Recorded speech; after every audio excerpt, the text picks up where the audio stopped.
নমস্কার সবাইকে। ইতু পুজো শুরু হয়ে গেল। অঘ্রাণ মাসের সংক্রান্তির আগের দিন ইতু পূজা শুরু হয়ে যায় বঙ্গদেশে। ইতু পূজা বা মিত্র পূজা, অনেকে বলে থাকেন ইতু লক্ষ্মী। তো ইতুর পূজা করলে, ইতুর পূজার উপবাস করলে, ইতু পূজার ব্রত কথা শুনলে সংসারে সুখ সমৃদ্ধি ও শান্তি লাভ হয়ে থাকে। অবিবাহিত মেয়ের বিবাহের ভালো যোগ আসে। অপুত্রক বা নিঃসন্তান দম্পতির সন্তান লাভ হয়ে থাকে। সংসারে সুখ সমৃদ্ধিতে ভরে থাকে। দাম্পত্য কলহ থাকলে সে দাম্পত্য কলহ মিটে যায়। তাই এই বিশ্বাস নিয়ে মানুষ ইতু পূজা করে থাকে। ইতু পূজা 2024। ইতু পূজা রবিবার থেকে শুরু হয়ে যায়।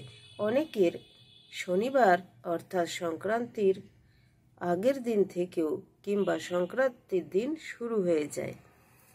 ইতু পূজা করলে কি করবেন?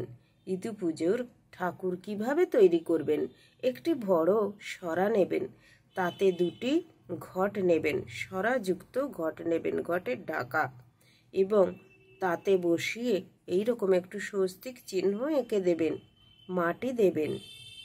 5টি বা 7টি গাছ পাওয়া যায়, মান গাছ, কচু গাছ, কলমি গাছ, এইসব গাছ পাওয়া যায় বাজারে কিনতে। সেইটি কিনে এনে মাটির মধ্যে ঢুকিয়ে মাটি দিয়ে ভালো করে ঢাকা দিয়ে জল দেবেন। তারপর 5 কড়াই পাওয়া যায়, 5 কড়াই কিনে সেই 5 কড়াই ভিজিয়ে সেইটি ছড়িয়ে দেবেন। ছোলা, মটর, মুগ সমস্ত 5টি কলাই থাকে ওতে। তা থেকে গাছ উৎপন্ন হবে। সেই প্রতি রবিবার ইতু মায়ের পুজো হবে। অর্থাৎ এটাও কিন্তু মিত্র পূজা বা সূর্য পুজো হিসেবে ধরা হয়। কিছুদিন আগেই ছট পূজা হলো, তারপর আবার কিন্তু সূর্যদেব এই রূপে পুজো পান। অনেকে দেবী রূপেও পুজো করেন। তো সূর্যদেবের সাথে সবসময় সূর্যদেবের স্ত্রীও থাকেন, উষা দেবী। তাই অনেকে মা ষষ্ঠী রূপেও পুজো করেন। সন্তান লাভের আশায় কিংবা অবিবাহিত মেয়েরা বিবাহের ভালো যোগ আসার জন্য ইতু পুজো করে থাকেন। ইতু পুজোর দিন রবিবারে ইতু পুজো করবেন, জল দেবেন, জল দান করে একটি বাতি দান করবেন। তারপর সেই দিন অবশ্যই কিন্তু নিরামিষ আহার ভক্ষণ করবেন। ইতু পুজোর ব্রত কথা পাঠ করবেন, অথবা যদি আপনার ইতু পুজোর ব্রত কথা পাঠ করার সময় না হয়ে থাকে, অন্তত কোথাও ইতু পুজোর ব্রত কথা হচ্ছে একটু শ্রবণ করে নেবেন। ব্রত কথা পাঠ বা শ্রবণ দুইয়েতে একই রকম ফল পাওয়া যায়। তাই অবশ্যই ইতু পুজোর ব্রত কথা পাঠ অথবা শ্রবণ করবেন।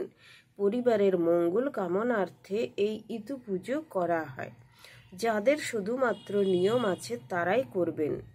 যাদের নিয়ম নেই তারা করতে গেলে আগে ভালো কোনো পণ্ডিতের কাছে পরামর্শ নেবেন, তারপরে ইতু পুজো করবেন। হঠাৎ করে কোনো কিছু পুজো আরম্ভ করা ঠিক নয়। পরিবারের কল্যাণের জন্য মায়েরা এই ব্রত করে থাকেন। অবিবাহিত মেয়ে, বিবাহিত মেয়ে কিংবা বিধবা সমস্ত ধরনের মহিলারাই এই পূজা করতে পারেন নিষ্ঠা সহকারে, এবং পরিশেষে ইতু পুজোর স্বাদ হয়। সেই দিন ইতুকে নানা রকমের মিষ্টান্ন, খিচুড়ি, পায়েস, সব থেকে ভালো হয় চালের পিঠা তৈরি করে ইতুকে দেওয়া। বঙ্গদেশে এই থেকেই শুরু হয় পিঠে পুলির উৎসব শুরু। তাই নবান্নও শুরু হয়।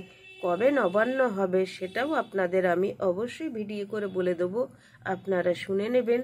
সবাই পাশে থাকবেন, ইতু ঠাকুরের মিত্র পূজার আশীর্বাদ গ্রহণ করবেন এবং অতি নিষ্ঠা সহকারে ইতু পুজো করবেন। রাধে রাধে সবাইকে। সবাই পাশে থাকবেন আর সাপোর্ট করবেন। হরে কৃষ্ণ।